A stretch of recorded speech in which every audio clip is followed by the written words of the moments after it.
Hello students, आज के इस वीडियो में हम सीखेंगे एक्सेल के कुछ और फंक्शंस जैसे कि अपर फंक्शन।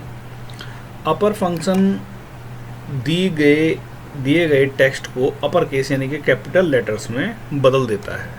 जैसे कि मैं कहता हूँ यहाँ पर इक्वल टू अपर और A1। तो A1 में देखिए आप के राकेश लिखा हुआ है और बहुत छोटा छोटा लिखा हुआ है, मतलब स्मॉल लेटर्स में लिखा हुआ है।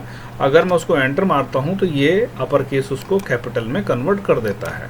उसी प्रकार से दूसरा फंक्शन होता है लोअर फंक्शन। लोअर फंक्शन को जब हम कोई टेक्स्ट देते हैं या कोई सेल एड्रेस देते हैं तो वो जो उस सेल एड्रेस पे जो डेटा होता है, जो भी टेक्स्ट लिखा होता है, उसको वो छोटी ABCD यानी कि स्मॉल लेटर्स में कन्वर्ट करके दे देता है। और अगला जो है हमारे पास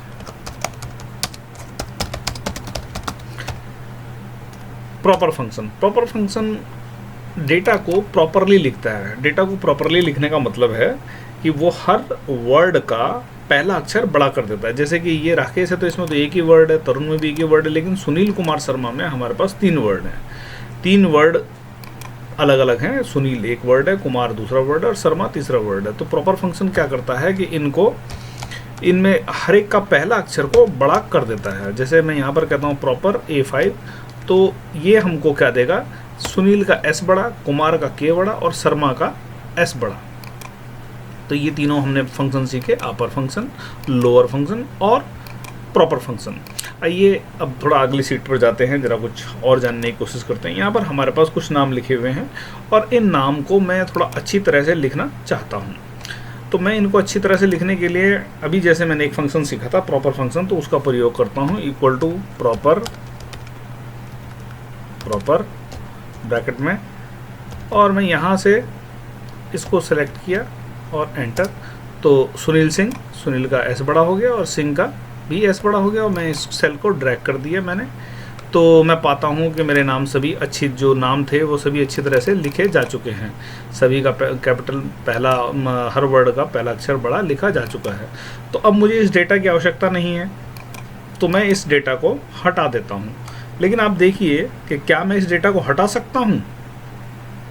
चलिए देखता है। मैंने इसको सेलेक्ट किया और मैं डिलीट दबाता हूँ, तो वो डिलीट होते ही वो भी डिलीट हो गया। ऐसा क्यों हुआ? ऐसा इसलिए हुआ क्योंकि जो B कॉलम में डेटा लिखा हुआ है वो सारा का सारा A कॉलम में डेटा के ऊपर आश्रित है। आप देखें ध्यान से, तो असल में ये सब फॉर्मूलाज हैं जो इसके ऊपर आश्रित हैं। तो आप जब आधार ही हटा देंगे तो फॉर्मूला किस चीज़ पर काम करेगा? तो वहाँ पर कुछ भी नहीं मिलेगा आपको। तो फिर इस तरह के केस में क्या किया जाए? चलिए कुछ और कोशिश करते हैं। तो क्या हम ऐसा कर सकते हैं कि इसको यहाँ से कॉपी कर लें और कहीं और पेस्ट कर दें? चलिए करके देखते हैं। मैंने कॉपी कर लिया है और मैं यहाँ पर पेस्ट कर देता हूँ। जब मैं इसको पेस्ट करता हूँ तो मैं यहाँ पर क्या पाता हूँ? यहाँ पर मैं पाता हूँ खाली सेल। फॉर्मूला आ गया है। आप देखें यहाँ पर फॉर्मूला लिखा हुआ है सब जगह।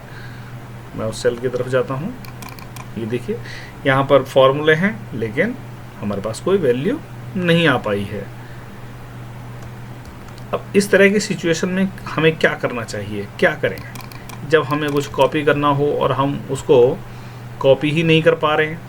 जी हाँ, क्योंकि वर्ड में कॉपी करना और एक्सेल में कॉपी करना ये दोनों अलग अलग प्रकार के हैं। क्योंकि एक्सेल में साथ में फॉर्मूला भी लिखा जाता है, तो जो फॉर्मूला हम लिखते हैं उस फॉर्मूले को जब हम कॉपी करते हैं तो कॉपी के दौरान वो फॉर्मूला भी कॉपी होता है और रिलेटिवली फॉर्मूला भी चेंज हो जाता है। इस बात का हमको ध्यान रखना चाहिए। तो चलिए मैं इसको दोबारा करके दिखाता हूँ। ये हमने सेलेक्ट किया।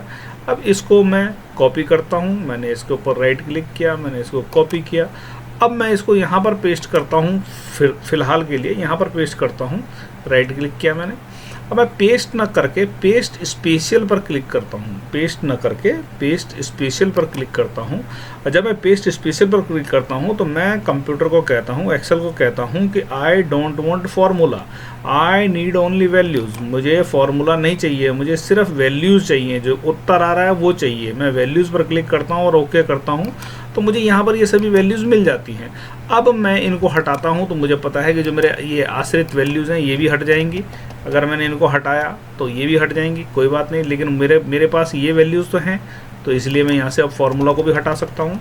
जो आश्रित फार्मूला था उसे भी हटा सकता हूँ। सब कुछ हटा देने के बावजूद भी मेरे पास अभी ये वैल्यूज़ हैं, तो मैं इनको सबको अपने डेस्टाइन्ड पोजीशन पर जहाँ पर भी मुझे चाहिए वहाँ पर मूव कर सकता हूँ, और मुझे यहाँ पर मिल गया। आशा करता हूँ ये आपको समझ में आया होगा। एक बार आप खुद प्रैक्टिस कीजिए इसका।